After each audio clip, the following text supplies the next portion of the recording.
The sun is not a celestial body, but a hammer striking the incandescent anvil of the earth. July 4th, 1187.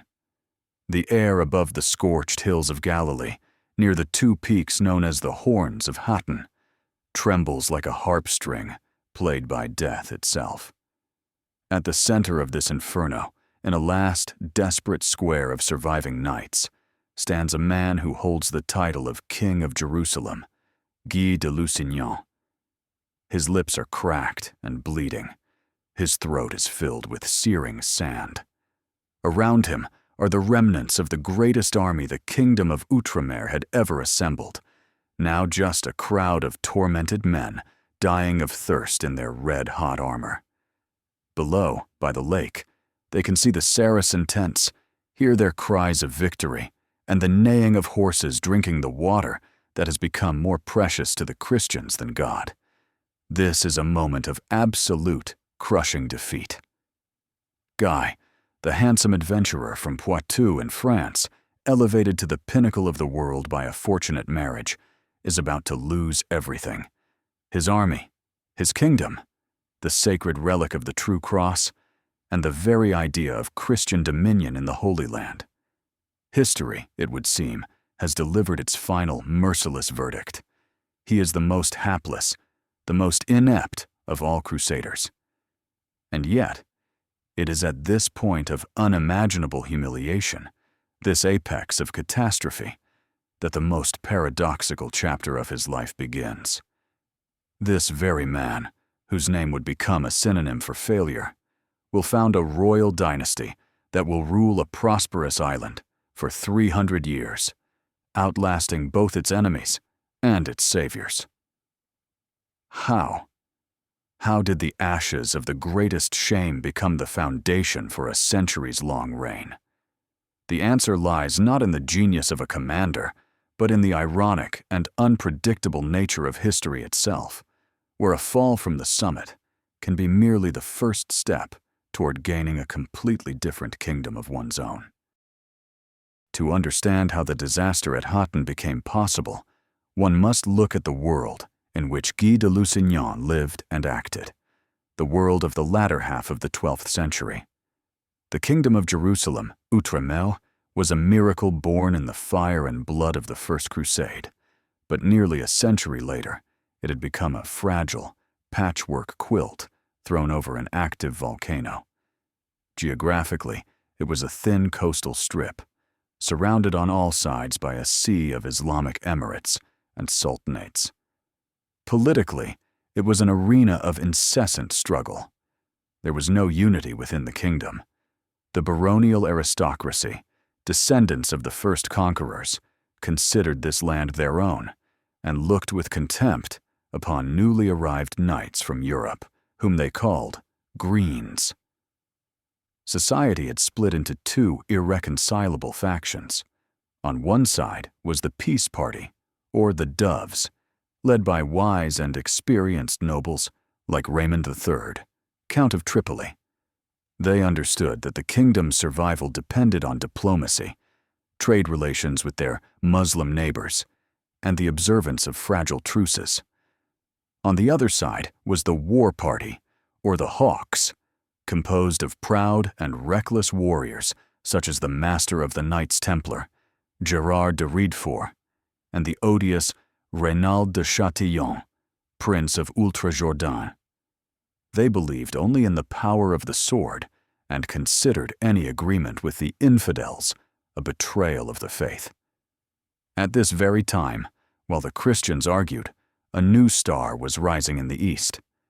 The Kurdish warlord Salah al-Din, known in Europe as Saladin, had achieved what no one before him had. He united Egypt and Syria under his rule, creating a single front against the Crusaders. He was not just a brilliant commander, but also a patient strategist who waited for the perfect moment to strike. And that moment was to be the appearance on the Jerusalem throne of a weak, arrogant, and easily provoked king. The kingdom stood on the brink of ruin. It needed a savior, but fate was preparing Guy de Lusignan to be its ruler. The roots of Guy's destiny lie deep in the misty lands of the French county of Poitou, in the legends of his own lineage.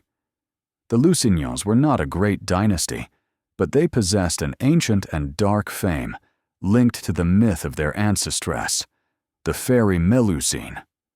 According to legend, Melusine, a beautiful water nymph, half woman, half serpent, married a mortal ancestor of the Lusignans, bringing him wealth and prosperity, but making him swear an oath never to see her on Saturdays, when she took on her true form. When her husband broke the vow, she left him with a curse, flying from the castle as a winged serpent. Since then, a curse was believed to hang over the Lusignan family. Their men were doomed to eternal wandering, to the search for their own kingdom, to a sense that inevitably ended in exile and loss. This legend was not mere folklore. It shaped the dynasty's self-perception. It instilled in them an insatiable, almost morbid thirst for power and status, a desire to find the crown that they felt fate had stolen from them. Guy, as a younger son in a large family, had few prospects at home. He was handsome, well-built, but poor and of low nobility. The legend of Melusine flowed in his blood, like both a poison and an elixir. It reminded him of his insignificance while whispering of a great destiny. He was one of the many sons of the cursed fairy who set out for distant lands in search of fortune, be it in England, Spain, or most alluringly, the Holy Land, Outremer, where any brave knight could forge his own destiny with a sword. His journey to the east was not just an adventure. It was an existential quest, an attempt to break the chains of his family's curse and find his own, true kingdom, one that would not vanish like the castle of his mythical ancestress.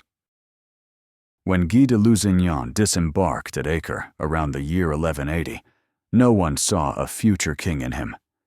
He was just one of thousands of figures on the great chessboard of the Levant, a minor pawn in the game of great lords. He arrived in the wake of his more successful and influential older brothers, particularly Aymery de Lusignan, who had already made a career at the court of Jerusalem and become the kingdom's constable. To the local barons, hardened by decades of war and intrigue, Guy was a nobody, another green French dandy, ignorant of local customs, the Arabic language, and the specifics of desert warfare. He possessed neither wealth nor lands, nor a famous name. His arrival was not marked by any great deeds or prophecies, other than those perhaps born in his own ambitious imagination. However, fate, or rather the intricate web of political intrigue, was already preparing a dizzying ascent for him. The kingdom of Jerusalem was then ruled by the young King Baldwin IV, a brilliant and courageous ruler whose body and face had been ravaged by leprosy since his youth. Everyone knew his days were numbered, and the struggle for succession was already simmering beneath the surface. The central figure in this struggle was his widowed sister, Sibylla, the heir to the throne.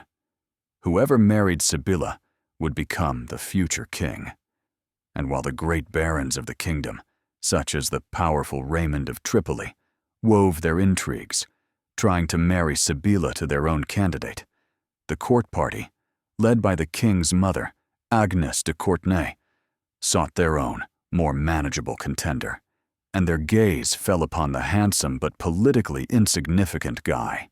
His appearance was not a premonition of greatness, but of the coming schism. He was a star that fell upon the east, but its light was cold and heralded not a dawn, but a long and bloody night for the entire kingdom. The secret to Guy de Lusignan's meteoric rise lay not in his martial talents or political wisdom, which, according to chroniclers, he lacked, but in a single quality that was sometimes valued more than valor in courtly society: his dazzling masculine beauty and innate charm. Contemporaries, even his enemies, noted his flawless appearance, tall, athletic, with handsome features. He was the living embodiment of the chivalric ideal, stepped from the pages of a courtly romance. But behind this brilliant facade lay a disturbing emptiness. William of Tyre, the era's foremost historian and a shrewd observer, spoke of him with unconcealed disdain, noting his frivolity and lack of sound judgment. Guy was a superficial man, easily led and exceedingly arrogant. He was susceptible to the influence of others, especially if it flattered his ego. He lacked the strategic thinking necessary to govern a state on the brink of an abyss, and he had no political flexibility to navigate between warring baronial factions. His main, and in fact, only weapon was his charm, and he used it to maximum effect. It was this quality, this captivating appearance and courteous manner, that drew the eyes of Sibylla, the heiress to the Jerusalem throne.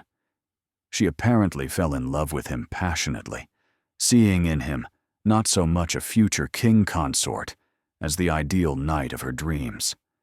This union was born not of calculation, but of feeling, and that is precisely what made it so dangerous for the fragile political balance in the kingdom. Guy was a mirror, reflecting what others wanted to see in him. To Sibylla, he was a handsome lover. To the Hawk party, a compliant puppet.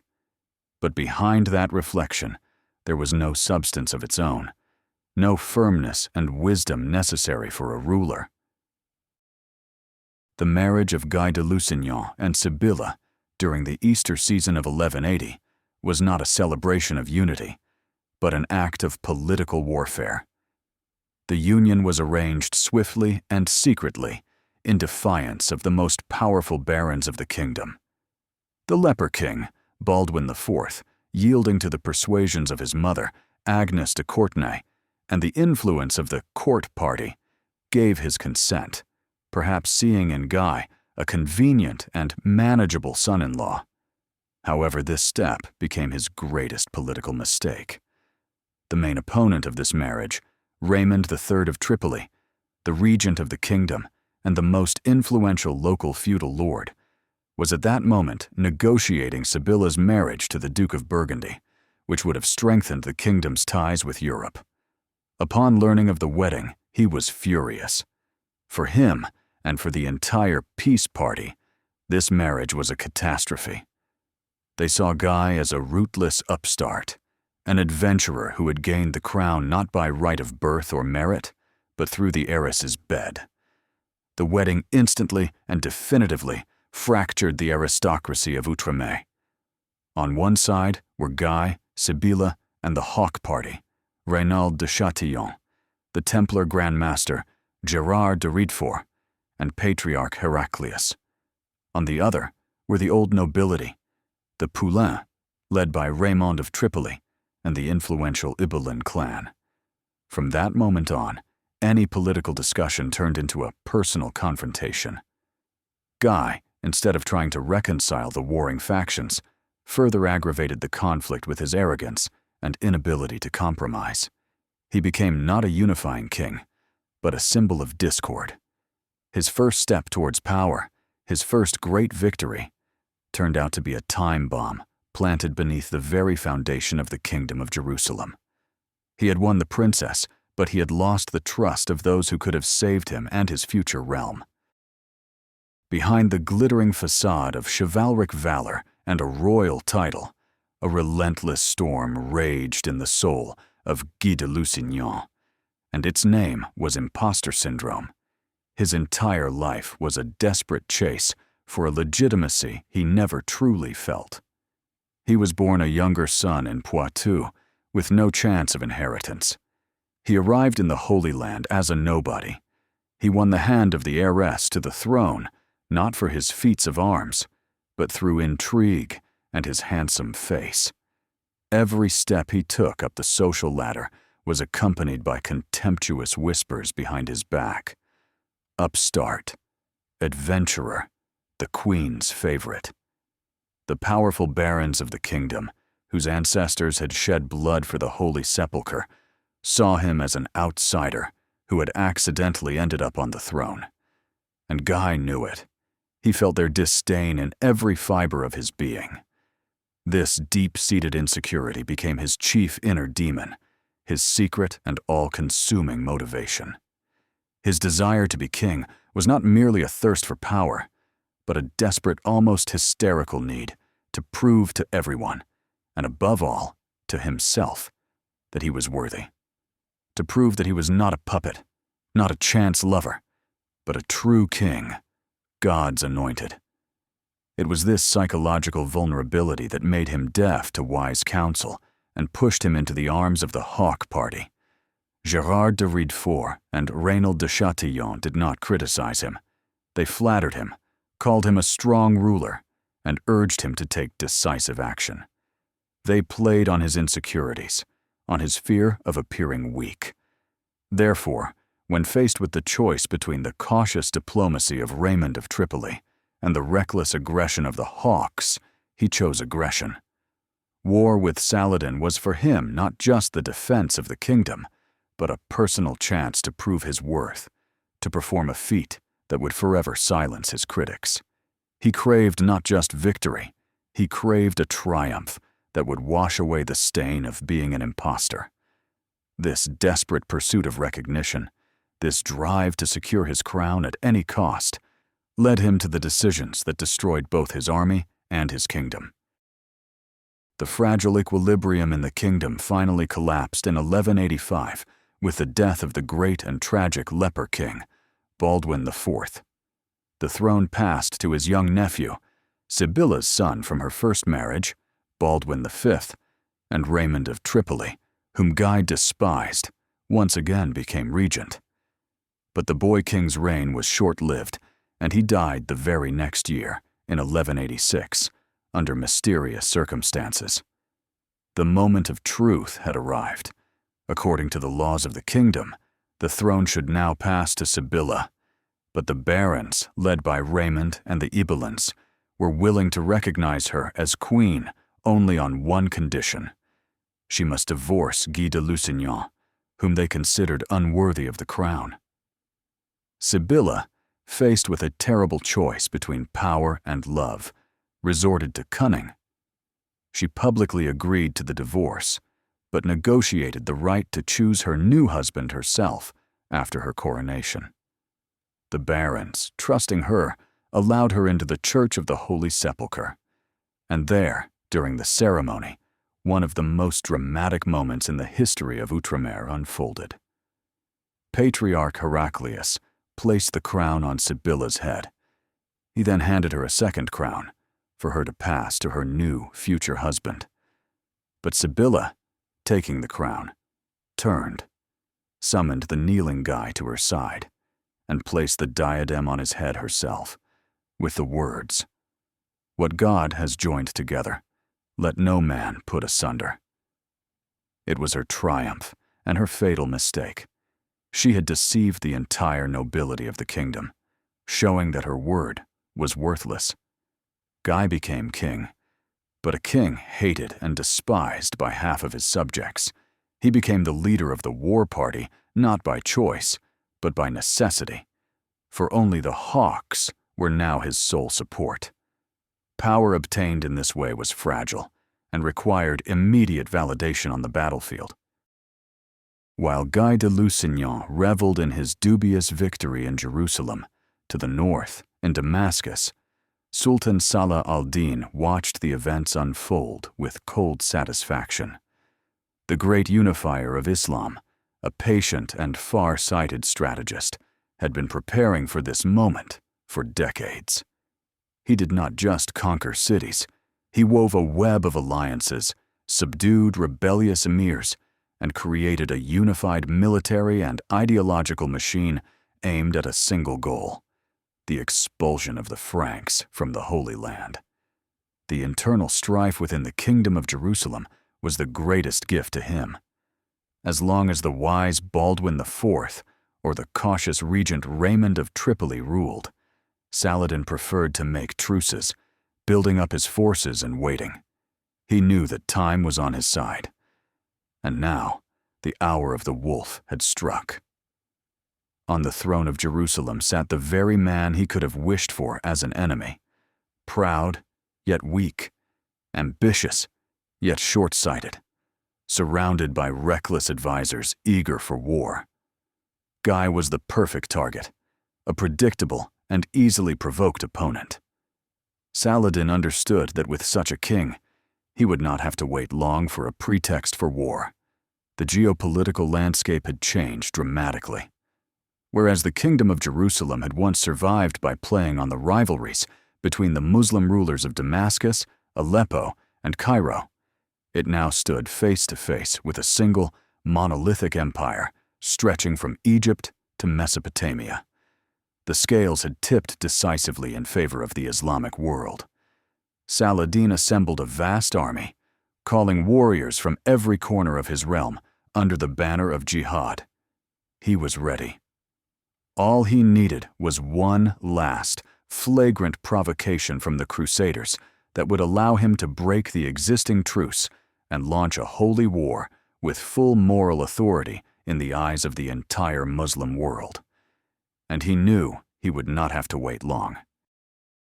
The spark that ignited the entire Middle East flew not from the royal palace in Jerusalem, but from the walls of the impregnable castle of Kerak, the eagle's nest of the most odious and ruthless of all the barons of Outremer, Reynald de Chatillon. This man was the embodiment of everything the Muslims hated and feared. A former knight adventurer, he had spent many years in captivity, which only strengthened his fanatical hatred of Islam. He recognized no treaties or truces, considering the plunder of Muslim caravans his sacred right and primary source of income. In late 1186, in violation of all existing agreements between Saladin and the Kingdom of Jerusalem, Reynald committed his most audacious and fatal act. He attacked a rich trade caravan traveling from Cairo to Damascus. Not only did he plunder it completely, but he also captured all the merchants and, according to some accounts, even Saladin's own sister. This was an unprecedented insult, a public slap in the face to the great Sultan. Saladin, maintaining his composure, sent envoys to King Guy, demanding the return of the loot, the release of the prisoners, and the punishment of Reynald de Chatillon in accordance with the treaty. This was the moment of truth for the new king. He had a chance to demonstrate wisdom, to rein in his vassal, and to preserve peace. But Guy was trapped by his own weakness. Reynald de Chatillon was one of the key architects of his ascent to the throne, one of the pillars of the war party. To move against him would have meant weakening his already precarious power. Guy tried to reason with Reynald, but he arrogantly replied that he was master in his own lands, just as Guy was in his, and was not bound by any truces. Guy de Lusignan was powerless. He could not, or would not, force his vassal to submit. His inaction was perceived by Saladin as a direct endorsement of Reynald's piratical acts. The pretext for a holy war had been given. Saladin swore he would personally behead Reynald de Chatillon and began to assemble his great army for the decisive blow. In the final months before the catastrophe, the royal court in Jerusalem became an arena for a fierce struggle between two worldviews, two strategies for survival. On one side was the voice of reason, belonging to Raymond III, Count of Tripoli. He, more than anyone, understood the true balance of power.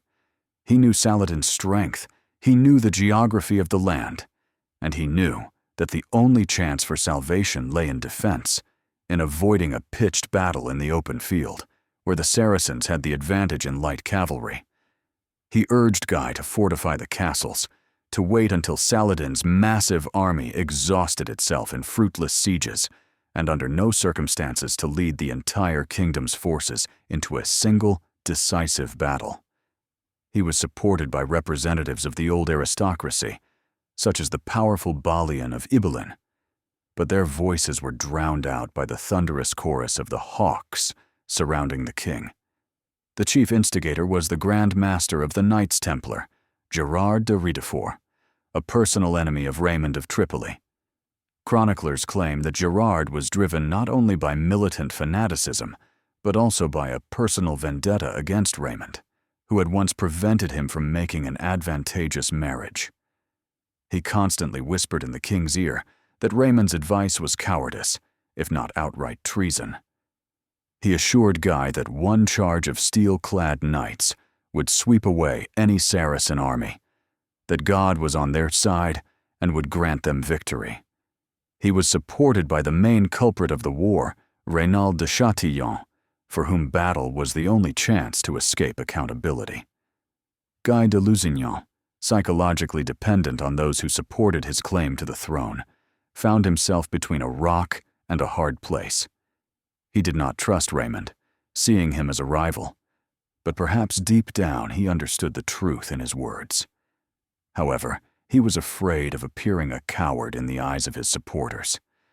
This internal conflict, this inability to distinguish wise counsel from flattery and incitement, predetermined his future actions.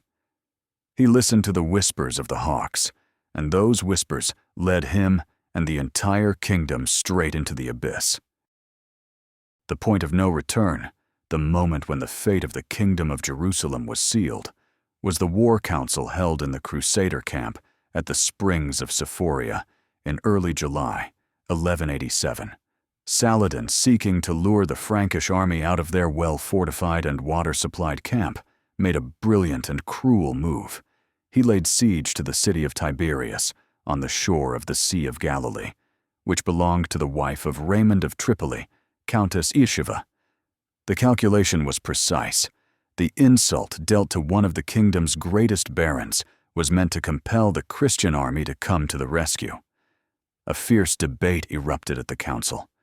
Raymond of Tripoli, despite his wife being in the besieged city, delivered a speech full of wisdom and despair. He implored the king and the barons not to move. "Let Tiberias fall," he said. "I am willing to lose the city and all my lands, but not the kingdom. If we march to Tiberias through this desert, we will all perish from thirst and heat without even joining the battle." His arguments were so convincing that the council voted unanimously to remain in the camp. Guy de Lusignan agreed with this decision. It seemed that reason had prevailed. But that very night, a fateful event occurred. The Grand Master of the Templars, Gerard de Riedefort, secretly came to the king's tent. What exactly he said will forever remain a mystery, but chroniclers agree on one thing. He accused Raymond of cowardice and betrayal. He appealed to Guy's honor, to his royal duty. He convinced him that refusing to march would cover him in eternal shame. And the weak, impressionable Guy broke. He feared appearing a coward more than he feared destroying his army. Early in the morning, countermanding the council's decision, he gave the order that became a death sentence for the kingdom. Forward to Tiberias. When Raymond learned of this, he reportedly exclaimed, "Ah, Lord God, the war is over. We are betrayed to death, and the kingdom is lost." At dawn on the 2nd of July, 1187, a procession the likes of which the Holy Land had never seen set out from the camp at the Springs of Sephoria. It was the apex of Outremer's power, its swan song. At the head of the army, on a magnificent horse, rode King Guy de Lusignan himself. He wore the finest armor, and the royal standard fluttered above his head. Beside him was the entire nobility of the kingdom, Raynald de Chatillon, Balian of Ibelin, his own brother Aymery, the masters of the great orders of the Templars and Hospitallers. The army numbered, according to various estimates, around 20,000 men, including more than 1,200 heavily armed knights, the flower of European soldiery, a steel-clad elite considered invincible. In the center of the army, guarded by the Bishop of Acre, they carried the greatest relic of the Christian world, a fragment of the true cross on which Jesus was crucified. Its presence was meant to instill in the soldiers an unshakable faith in victory. At that moment, Guy likely felt an intoxicating sense of pride, the ancient Greek hubris. He was a king, leading the greatest army into battle, marching to save a city and punish the infidels. He was defying not only Saladin but fate itself, proving to his enemies within the kingdom that he was a true, decisive monarch, not a puppet. He had ignored all warnings, all rational arguments, all the laws of local warfare. He believed in the gleam of his own armor, in the might of his knights, and in the magical power of the holy relic. He was blind and deaf to reality, to the scorching sun that was already beginning its deadly journey across the sky, to the lack of water along the route, to the clouds of Saracen cavalry that were already circling on the horizon like vultures. This march was not a strategic maneuver, but an act of suicidal pride, the last and most grandiose manifestation of his desperate desire to prove his right to the crown. The euphoria from the sight of his own mighty army evaporated just a few hours after the march began. The desert immediately showed who was the true master. The July sun in Galilee is a merciless enemy, sucking the life out of every living thing. The knight's heavy armor, so effective in the cool climate of Europe, turned into scorching ovens where the warriors were boiled alive. Dust, kicked up by thousands of feet and hooves, clogged their nostrils and lungs, mixing with sweat to form a grimy crust on their faces. But the most terrible enemy was thirst. The water supplies brought from the camp were quickly running out. The path Guy had chosen lay across a waterless plateau. Soldiers began to suffer from dehydration. Their tongues swelled, and their movements became sluggish. And at that moment, Saladin struck his first blow. He did not engage in a pitched battle. Instead, his countless light cavalry, Seljuk Turks, Bedouins, began to encircle the Crusader army from all sides. Like a swarm of wasps, they attacked the rearguard and flanks, showering the Christians with clouds of arrows, and then immediately retreating, giving the knights no chance to counterattack. To make matters worse, the Saracens set fire to the dry scrubland, and the acrid smoke, mixed with dust and heat, turned the march into a journey through hell. The army's morale, so high in the morning, began to melt away with each passing minute. The knights, exhausted by the heat and thirst, could barely stay in their saddles. The infantry fell behind. The formation broke. The first cracks, harbingers of the coming catastrophe, had already appeared in the monolith of the Christian host. Guy de Lusignan, watching this, still hoped to break through to the saving waters of the Sea of Galilee, but he was no longer in control. The army had become a huge, wounded beast, stumbling into a trap, and the only one who didn't fully realize it, it seemed, was he himself. By the evening of July 3rd, the exhausted Crusader army, having failed to reach Tiberias, found itself in the most terrible trap imaginable. They had arrived at two volcanic hills known as the Horns of Hattin. Ahead, a few kilometers below, the surface of the Sea of Galilee shimmered tantalizingly, but the path to it was blocked by Saladin's main forces. The Christians were trapped on a scorched plateau without a single drop of water, completely surrounded. It was a brilliant tactical move by Saladin. He had allowed the enemy to corner themselves. As the sun set, a night of agony began for the Crusaders. Thousands of men and animals suffered from unbearable thirst. Soldiers tried to drink their own urine, licked dew from the rocks, but it was no use. Their cries and moans filled the camp, and the Saracens, to intensify their suffering, demonstratively brought water skins from the lake to their positions all night long, and the sound of pouring water reaching the Christians was a torment worse than any torture. They beat drums, sang songs of victory, creating unbearable psychological pressure. That night, the last vestiges of discipline and hope collapsed. Soldiers, and even some knights, in desperation, deserted, trying to break through to enemy lines to surrender and get a drink of water. Guy de Lusignan, sitting in his tent, had completely lost control of the situation. The decision he had made the previous night, under the influence of Gerard de Rochefort, had now turned into a living nightmare.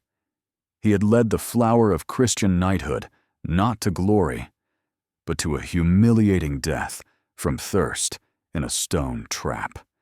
That waterless night at the Horns of Hattin became the prelude to the final, bloodiest act of the tragedy of the Kingdom of Jerusalem. In the final hours before dawn, as desperation reached its peak, the command of the Christian army completely disintegrated. Raymond of Tripoli, the most experienced of all the commanders, realized that the battle, under the current conditions, was lost before it had even begun. He saw the only chance for salvation, for at least a part of the army, in a desperate breakout. Gathering his knights from Tripoli, along with several units of Hospitallers and Templars, including Balian of Ibulin, he led them in a suicidal charge against the enemy lines. Saladin, seeing who led the attack, displayed tactical genius. He ordered his troops to part and let Raymond's contingent pass. The Sultan did not need a dead hero. He needed the most authoritative opponent of the war party to leave the battlefield, leaving King Guy alone with his incompetent advisors. The calculation paid off. Raymond's force broke through the Saracen ranks and galloped away. This act is still debated by historians. Was it a betrayal, as surviving supporters of Guy claimed, or the only correct military decision, an attempt to save someone from the doomed army? For those left at the Horns of Hattin, the answer was obvious. They saw it as a flight, a final stab in the back. King Guy's authority, already undermined by the fatal decision to march, collapsed completely. He was left alone, surrounded by demoralized soldiers dying of thirst, face to face with a triumphant enemy. The battle had not yet begun, and he had already lost his best commander and the last remnants of his army's trust. With the first rays of sun on the 4th of July, 1187, Saladin ordered a general attack. For the Crusaders, it was no longer a battle, but an agony. The infantry, crazed with thirst, abandoned their positions and rushed in a disorganized mob down the slope toward the lake, straight onto the Saracen spears. The knights, the last islands of order in this chaos, made several desperate charges, but their horses, without water for more than a day, collapsed under them, and the warriors themselves, weakened by dehydration, could barely lift their swords. The battle turned into a slaughter. In the center of this hell, on one of the hills, around the king's red tent and the great relic, the true cross, the last defenders gathered. They fought with the courage of the doomed. Twice they managed to repel Saracen attacks, but the forces were too unequal. At some point, in the turmoil of the battle, the Bishop of Acre, who was carrying the cross, was killed. The relic fell to the ground and was immediately captured by the Muslims. For the Christians, this was the end. The news of the loss of the cross, the symbol of their faith and hope for divine intervention, completely broke their spirit. It was not just a military defeat, it was a metaphysical terror, a sign that God had turned away from them. The battle lost all meaning. Resistance ceased. The greatest army of the Kingdom of Jerusalem ceased to exist. Almost everyone who was not killed was taken prisoner. The defeat was absolute and devastating, and the responsibility for it lay entirely with the man who still called himself king. The capture of the Red Royal Tent was the final act of the Battle of Hattin. Guy de Lusignan, his brother Aymery, the Templar Grand Master Gerard de Rochefort, Renaud de Chatillon, and other prominent barons of the kingdom, exhausted and broken, were taken captive. For Guy, it was a moment of ultimate humiliation. Just 2 days earlier, he had been a powerful monarch at the head of a brilliant army. Now, he was a prisoner, whose life depended on the mercy of the victor. He was brought to Saladin's tent, and this scene, described by both Christian and Muslim chroniclers, has entered the annals of history. Saladin, showing chivalrous magnanimity to the defeated monarch, seated him by his side. Seeing Guy suffering from thirst, the Sultan ordered a cup of iced sherbet, sweetened rosewater, to be brought to him. This was a gesture of hospitality that, by the laws of the East, guaranteed a prisoner his life. Guy drank a little, and, following European custom, passed the cup to Reynald de Chatillon, who was sitting next to him. This gesture, natural for a European, proved fatal for Reynald. Saladin immediately pointed this out to his translator and said, "Tell the king that it was he who gave him the drink, not I." The Sultan remembered his oath to personally execute the man who had dishonorably broken truces and plundered caravans. After a short and angry exchange, during which Reynald behaved defiantly, Saladin himself took a sword and beheaded him. Guy, seeing this, trembled, thinking he was next. But Saladin reassured him, uttering the famous words, "Kings do not kill kings." He spared Guy's life, but it was a life in disgrace. He was now not just a prisoner, but a living witness to his enemy's triumph and his own insignificance. While Guy de Lusignan was held in honorable captivity in Damascus, the kingdom he had lost was in its death throes.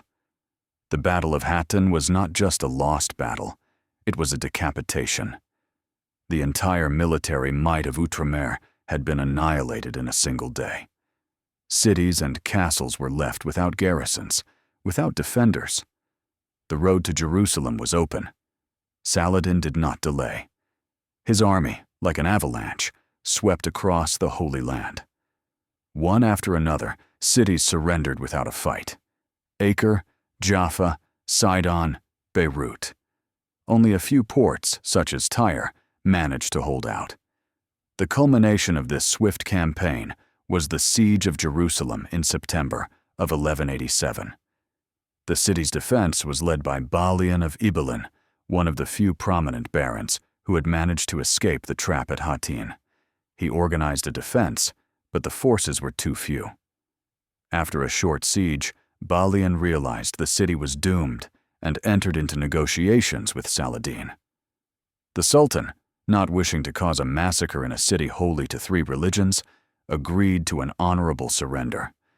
The Christian population was allowed to leave the city for a ransom. On October 2nd, 1187, exactly 88 years after the Crusaders had captured it and carried out a bloody slaughter, Jerusalem was once again in Muslim hands. The Golden Cross was thrown down from the Dome of the Rock, and the muezzin's call to prayer once again echoed over the city. For the entire Christian world, this was a catastrophe of unimaginable proportions. The dream that had inspired generations of knights had collapsed. And this catastrophe had a name and a face, the face of the captive king, Guy de Lusignan, who through his pride and incompetence had led his kingdom to utter destruction. In 1188, Saladin made a move that many considered a strategic mistake. He released Guy de Lusignan from captivity, taking from him a knightly oath never to raise arms against him again and to return immediately to Europe.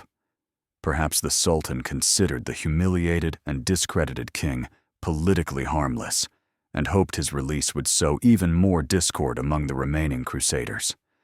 If so, he was not mistaken.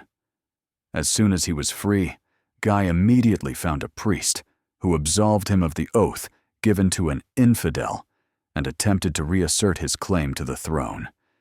He was a king without a kingdom, a general without an army. But he was still the husband of Queen Sibylla and formally remained the ruler. He arrived at the gates of Tyre, the only major city still in Christian hands, and demanded to be let in. But the city's defender, the recently arrived hero from Europe, Conrad of Montferrat, contemptuously refused him.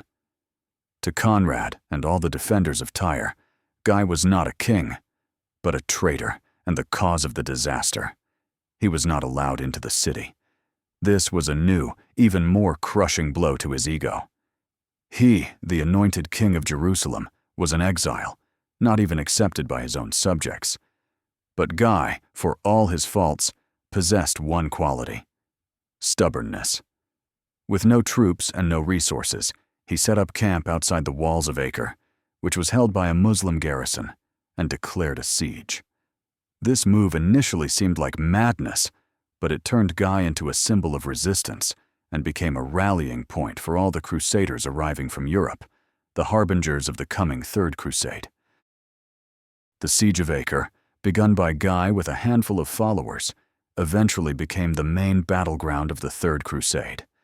Knights and soldiers from all over Europe began to flock to him.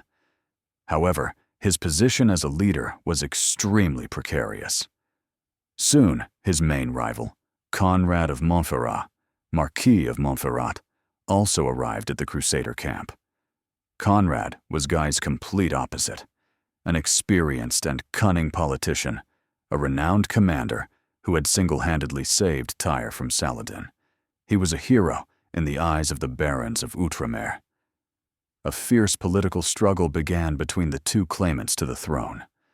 Guy's position was further complicated when, in the autumn of 1190, an epidemic broke out in the Crusader camp, claiming the life of his main support, his wife, Queen Sibylla, and their 2 daughters.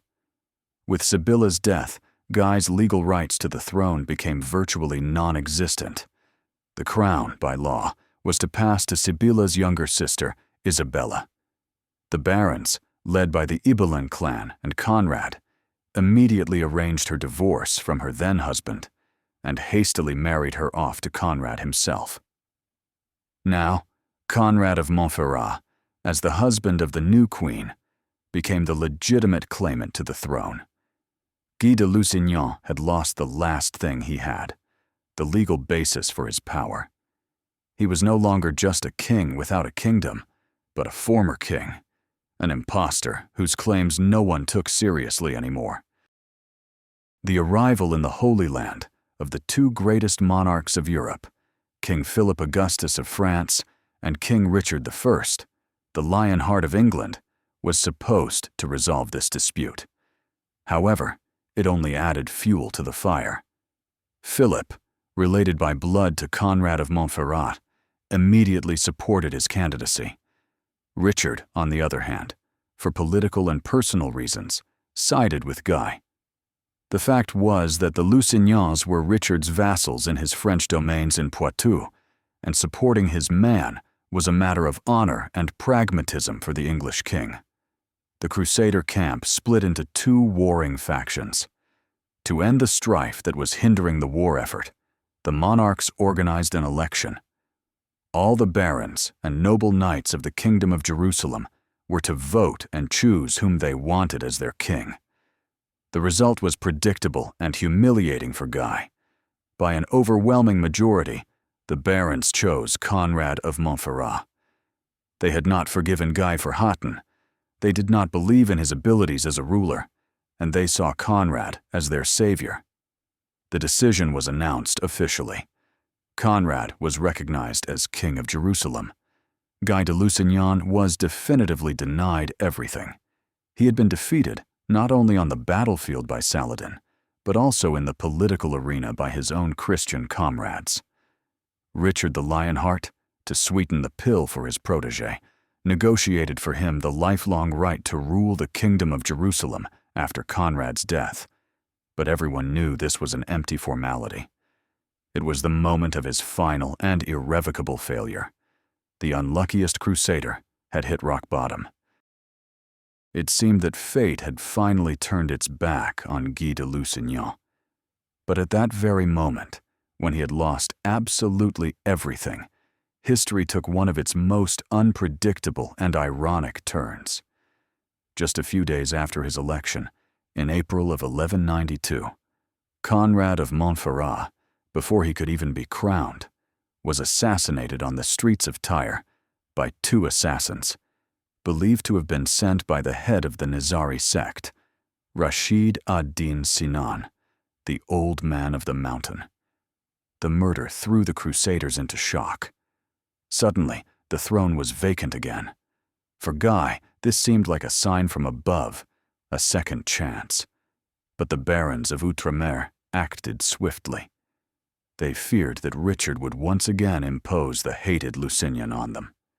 Just a week after Conrad's assassination, they hastily arranged the marriage of his widow, Queen Sibylla, to Richard the Lionheart's nephew, Count Henry of Champagne. Henry was a wealthy, influential, and respected lord, and his candidacy satisfied everyone. He was immediately proclaimed the new king of Jerusalem. Guy de Lusignan was left with nothing once again. He had lost for the third time, and this time for good. Any claims he had to the crown of the Holy Land had become absurd. He had become a tragicomic figure, a king failure, abandoned by everyone, both God and man. His story in Palestine was over. He was a living dead man, a political ghost wandering through the Crusader camp. But it was at this moment of complete despair and oblivion that Richard the Lionheart, the great pragmatist and architect of destinies, found a brilliant and entirely unexpected solution to the Guy problem. During his crusade, even before arriving at Acre, Richard had made a swift conquest. He had seized the island of Cyprus, wresting it from the control of a local tyrant, the Byzantine usurper Isaac Komnenos. Initially, Richard did not know what to do with this rich and strategically important island. He sold it to the Knights Templar for 100,000 gold bezants. However, the warrior monks proved to be harsh and inept rulers. A rebellion soon broke out on the island, which the Templars suppressed with great bloodshed. They realized that governing Cyprus was too much trouble for them and asked Richard to take the island back. And then, a puzzle formed in the English king's mind. He had an island he didn't need, and a still loyal vassal, the former king, Guy de Lusignan, whom he needed to compensate somehow for the loss of the Jerusalem crown. The solution was elegant. Richard annulled the deal with the Templars and offered to sell Cyprus to Guy de Lusignan. Guy, who was penniless, agreed. He paid 40,000 bezants up front, likely borrowing it from Richard or the Templars, and pledged to pay the remaining 60,000 later. Thus, in May of 1192, the deal of the century took place. Guy de Lusignan, the man who had lost the most sacred kingdom in the world, became the owner of the island of Cyprus. It was not a reward for valor, nor a recognition of his rights. It was a consolation prize, a political handout, a way to get rid of an inconvenient figure. But it was this very deal, born from his total failure, that became the foundation for his centuries-long dynasty. Fate, having laughed at Guy de Lusignan in the Holy Land, gave him an ironic smile in Cyprus. The man who had proven incapable of ruling an old kingdom torn by contradictions was given a blank slate. Cyprus was a rich island with a Greek population, fertile lands, developed cities, and ports, but without its own strong feudal aristocracy. Guy, who had suffered a crushing fiasco as a commander and politician in Outremer, was finally able to prove himself as an organizer here. He arrived on the island not as a conqueror, but as a legitimate lord. And he brought with him what Cyprus lacked and Palestine now had in abundance: landless knights. After the fall of the Kingdom of Jerusalem and the end of the Third Crusade, hundreds of Frankish barons, knights, and common soldiers were left without homes, fiefs, or a future. Guy issued a call, inviting them all to Cyprus. He granted them lands, castles, and titles, creating a new, Frankish feudal elite from scratch. Unlike the barons of Outremer, who despised him as an upstart, these new Cypriot feudal lords owed him everything. They were his men, loyal only to him. He essentially transplanted the model of the Kingdom of Jerusalem onto new soil, but without its main flaws, without the powerful and hostile clans of the old nobility. He ruled not as the first among equals, but as an absolute sovereign, the founder of a new world. The irony was striking. The greatest failure of the Crusades, who had lost the most sacred kingdom for Christians, was now building his own, new kingdom from the ashes of his old disgrace, and he was doing it with surprising success. Guy de Lusignan's reign in Cyprus was brief, but extremely important. He held the title not of king, but of lord, or ruler, of Cyprus, and ruled the island for only 2 years, from 1192 to 1194. But in those 24 months, he accomplished the main thing. He laid a solid foundation for the future kingdom. His primary task was to establish Latin, Frankish rule on the island. He understood that for this, he needed a loyal aristocracy. Therefore, he actively encouraged immigration from the Levant. Knights who had lost their lands after Saladin's conquests received generous grants in Cyprus in exchange for an oath of vassalage. Thus were created the new great baronial families of Cyprus, who for 3 centuries would form the backbone of the Lusignan throne. He reorganized the island's administration along Western European feudal lines, introducing the system of vassalage, creating a royal court, and administrative structures that were copied from the institutions of the fallen Kingdom of Jerusalem. He was not a brilliant reformer, but he was the carrier of a certain political culture, and he methodically transplanted it to Cypriot soil. He died in 1194, without having had time to enjoy the fruits of his labor. But he died not as an exile and a failure, but as the founder of a new state, a ruler who left behind not ruins, but a solid framework for a future edifice. His short reign in Cyprus became a quiet but decisive epilogue to his turbulent and tragic life. He proved, albeit on a small island, that he was capable not only of losing kingdoms, but also of creating them. The death of Guy de Lusignan was not the end of his legacy. On the contrary, it was its true beginning. Since he had no surviving children, his Cypriot domains passed to his elder brother, Aymery de Lusignan. Aymery was a far more capable and ambitious politician than Guy.